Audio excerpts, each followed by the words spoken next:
Kubor nakaslem jong Nongkhaïi Hima. Menteri Kesarkar Jela James PK Sangma hakas ngithok dieng uang ban Jingkynnoh kadai dakawai bat ban pensisai kita ki Jingkynnoh kalong dakumwai.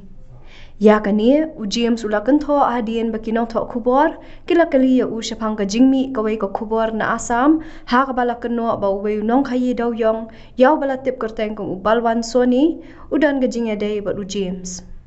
Kani ka kubor balapan mi da channel DY365 na Assam kalakano baka J Ma Coal Private Limited kabadan ha Guwahati kadai balapanya daw balwan soni.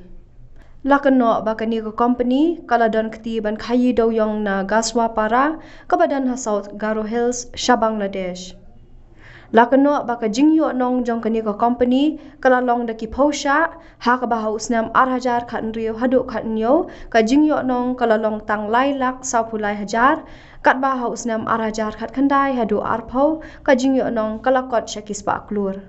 Nalor kata lakano ru baka tay ka company kaladan kti ha ka jingle thok ye ki kot kisla ki bayade baka jingsiu khajna. Henry James ulaong babaro kitip babarabor ki Jingkynnoh ki jumi na ki babun ki liang tang ba ulaong baula Tikna bakam dan kanu ka Jingïadei batu.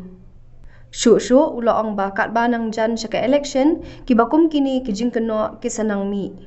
Video is resurfacing regarding Balwant Soni, a person who is associated with the coal mining. He was arrested. Yes. So how do you see it? Because they are naming your name, CM's name. Lim. The thing is that it's one thing to throw accusations at people, and it's completely something else to substantiate that with evidence. So accusations fly left and right.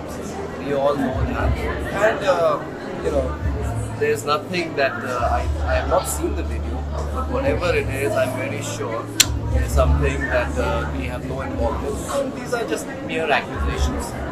Coming, the timing is coming. Is it political angle? Election is coming. Is it? Do you see that? Yes, absolutely.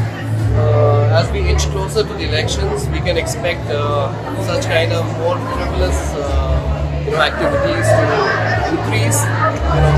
Baseless accusations and allegations to keep coming up. Yes.